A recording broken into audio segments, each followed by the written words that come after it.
Pate back at you with another video. Stopped off to do something for a second, and I am now on my way into work. Get that fresh morning cold start. Let's get on up out of here, man. On the way into work.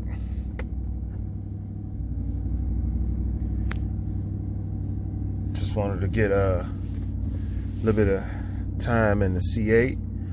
I'm gonna put it away for a little bit. I think I might end up putting it away from now until whatever. We're starting to get these 60, 62 degree days in Chicago. In Chicago, a little bit of rain or a lot of bit of rain and different things. So I'm probably gonna bring it back out, put it up, bring it back out around Memorial Day next year or the beginning of May when the weather breaks. But I wanted to give you guys, the C8 has 4,200 miles on it. I don't have to really officially change the oil until 7,000, 7,500, something like that. So I think it's actually 7,500. So just to talk about the first 4,000 miles, I've had no issues over the first 4,000 miles with the C8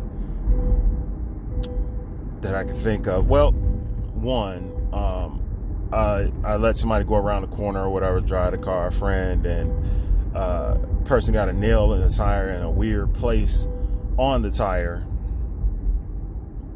and the tire could not be patched. It had to be completely replaced. So, you know, that's basically human error overall. So I ain't like that. Obviously, I was kind of pissy about it. But it got fixed. I'm happy that it got fixed. It cost, I think it was a nice little penny to replace the tire. But I had bought one of those warranties where it covered the tire, the rim and the actual tire. Let me put this seatbelt on so you guys ain't gotta hear this the old drive. I am bad sometimes about putting on a seatbelt. I apologize, people. Don't kill me for it. So with that being said, I got the tire replaced. It did not cost me anything out of pocket on that because I bought the tire rim warranty with it. So if I scrape the rim or something happens to a tire or I got a blowout or this or that, they replaced the warranty place. They replaced the tire. Chevy tows the car in, but they are run flats on the car. So if you make it to the dealer or they can tow it in for you, it'll get taken care of and it won't be out of pocket to you. So I like that. Maybe one other maybe a small issue was the radio. One day I turned the radio on and there was no sound. So I could see this radio was working, but there just was no sound. It was saying something, no input or something like that or whatever. So when I went up to Chevy, they said it happens on some of their vehicles or whatever where there just isn't any sound and it's something about an update, so on and so forth. It was on a Saturday that it happened and I was going out of town. I was going to Fort Wayne, Indiana, and obviously I didn't want to drive to Fort Wayne, Indiana with no music, right? So I cut the car off, cut it on, cut it off, cut it on, played with it for a while. After about an hour, the music came back on, and I haven't had that problem since. But I guess that is a common problem, not just with the Corvette, but with some of the other trucks and cars in their lineup that have this type of nav system set up. It has an issue where the car doesn't always, the music sometimes doesn't come on. So, sucks for me. I got through it. I'm happy now. Let me see what else. Again, 4,200 miles in. Oh, sorry about that. I don't know if you guys can see it all the way, but it's 4,200 miles in. Still loving the mirror. lots of attention. I'm kind of like an introvert, so I don't really need a ton of attention. That's why I got the windows tinted, and when I first got it, I had to have the top off all the time. Now, a lot of times I barely take the top off or whatever. I enjoy the ride with the top on or the top off because I got the transparent roof. So I enjoy the ride with the top on or the top off. My impressions of will this car age well? I'm not really sure. I'm hoping it does. Again, the Z06 is coming out, so we'll see, you know, how or when or what my likes and dislikes on that whole situation. But yeah, I'm hoping for the most part, obviously, I'm hoping that the car does age well. I'm hoping that I still like the car 5, 6, 7, 8, 10 years from now. I'm hoping that I still really, really, really love the car. I think I will. I want to, you know, get it. It's a keeper for the family. It just depends on what I am happy about is I've had the car from start to finish. I'm probably only going to be averaging about less than 5,000 miles on the car per year. Usually the first year that you have a vehicle, maybe the first year or the second year, that's when you normally put your most amount of miles on the vehicle or whatever. So far I got 4,200 on the vehicle. I've had the vehicle since April. So that shows you, you know, I put a few miles on it. I did use it as a daily for like a couple of weeks. I enjoyed myself using it as a daily. Again, you know, me being in my mid 40s, I wasn't sure if I wanted to, you know, keep crawling out of this thing. As my son says, it's like crawling out of a bed. It's that far down on the ground. I don't know. I don't think it's that, you know, far overall. I don't think it's that hard to get in and out of the vehicle. My son is over almost 6'3" now, so, you know, I can see why he's saying that. But for me, it's one of the more easier Corvettes that I've ever had to get in and out of. So with that being said, I'm gonna keep it. You know, it's one of my more expensive cars that I've ever purchased. So, you know, sometimes you get this fever of, you know, the Z06 is coming. This is probably the perfect time, which is true, to trade this car in and, you know, make a profit off of it and the whole nine.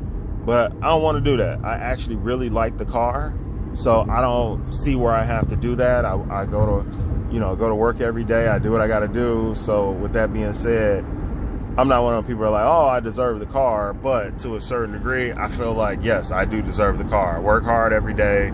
I go and I don't cheat the system. I go and I put in a full day's work. And I deserve something. So my kids are, you know, taken care of. It isn't like I'm cheating them out of something by having the vehicle. So we're going to keep it. We're going to drive it. We're going to enjoy it. If you got any other questions or something you want to put it in the comments, I'll answer the question for you. Please subscribe to the channel. That's one of the issues that I've been having, where I have a bunch of people. I have 1,000 people, 1,500 people watching a video of mine, but I can't get the people to subscribe. So I do see where sometimes I don't always say, hey, please subscribe to the channel, and that could be part of the problem. But subscribe to the channel, people, so I can grow the channel, so it can help. I can buy more cameras. I can buy, you know, to get better content. I can buy more cars. I can invest in this stuff more and do what I have to do overall. So, plans for next summer as we're going into this fall and the whole nine. As far as the C8 is such a perfect car to me. Again, I don't need all the wings and ground effect kits and all this and that on it or whatever. I like that stuff, but for some reason, I like a very clean look on this vehicle. I really like a clean look on the vehicle instead of you're doing a bunch of different things to it. I like the clean look. I really honestly do. I like the clean look on the vehicle. So I can afford to put all the other high wings and all this and that on it. It's gonna mess my view of the back of that mirror up. I'm gonna be seeing that wing in the back of that mirror, which I don't like. I don't know. I like some of the other people's, but I think some of the ground effect kits and wings and stuff make the car look a little bit cheesy and less exotic. I like a very clean look. I like clean. So, you know, that's how I go. Sometimes some people just dress their cars up and do different things to the cars, and I'm just like, man, you just messed up the whole entire look of the car by just going overboard on a bunch of stuff or whatever, and you didn't have to. So, not saying in the future that I may not do something different. I might switch it up and do something different, but for now, I don't want to. For now, I want to keep it the way it is. And, you know, again, I love the vehicle. I'm going to more than likely keep the vehicle in the family unless damn thing starts falling apart and, you know, whatever. But I don't anticipate that. I normally take care of my cars pretty well. This is one of my first brand new cars that I've purchased probably since like 2002 or 2000. You know, I started getting a little smarter on things, and I started buying cars that were like a year old and had just a couple of miles on them so I could let that first owner take that depreciation cost instead of, you know, me taking it up front. So I was getting deals. I usually will find something that's 1 year old, 2 years old. The body or anything like that hasn't changed, the body style or whatever. It still has most of the proper upgrades, and I would just throw everything at that, trying to get it and negotiate it down, getting a good deal, and then, you know, hurry up and either write them a check then and there to pay it off, or I put half down and then, you know, pay the rest off within 2 years. So those are usually my plans with, you know, vehicles on how I did them and took care of them. I saw in the past when I first started out as a young man in my 20s, I used to buy vehicles and I would just lose my ass on them because, you know, I remember I bought like a new Monte Carlo, and it came in this dark blue, and I really loved the car, and I purchased the car or whatever, and something else came out a year later or whatever it is, or 10 months later. So I go to CarMax, I try to trade the damn Monte Carlo in, and I've lost like 10 grand in like a year on the car or something like that. So some people say, well, that's not that bad or whatever. Yeah, that's about right, you know, for a massively produced vehicle, so on and so forth. But hey, obviously I didn't like it. I was upset about it. So, you know, I had to figure out a way to get rid of that car so I can get my new car. So yeah, it's easy to go down there and just save up your money and then cut a check and give them a check for, you know, whatever you're upside down on. But that's not something that I wanted to do overall. So, and it happened, you know, a couple of times before I learned my lesson and started doing a little bit of research and the whole nine. And I'm like, wow, let me stop.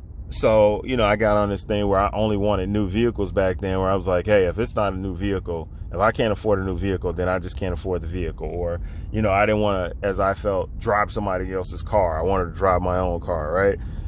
So those are some of the things that I did. But again, my first impressions of this, the first 4,000 miles, is I love the C8 Corvette. Chevy built a hell of a car. Every time I get in it, you know, obviously I feel special. I get that little grin. Every time I walk up to it, I'm looking at the body style and lines and everything, and I'm like, man, that's my car. I love this thing. So, if you have any questions, put them in the comment section of the video. I will reply back to you. I'm going to try to enjoy my Can-Am Riker, my three-wheel motorcycle, before the rest of the summer. I mean, well, the summer's over, but when we get some of those days where it's 66, 70, and it's not a lot of wind, I'm going to be on that thing, enjoying it as much as I can before the winter gets here. I haven't really been on it in the last probably 3 weeks to a month. I got this one light that's out that I need to replace, and it's a little small light, but it's something weird with me within my brain when something's out on that bike, one little light, and I won't ride it. So it's some hang up I got. I just like every light on the bike to be working, or I don't want to ride it. I get mad. So thinking about trading that one in, or, you know, selling it and getting the 2022. So I've been thinking about that pretty hard lately. But again, please subscribe to the channel. If you have any other questions, thoughts, concerns on anything, put it in the comment section. I will be sure to reply back to you. Until next time, CA Pate out.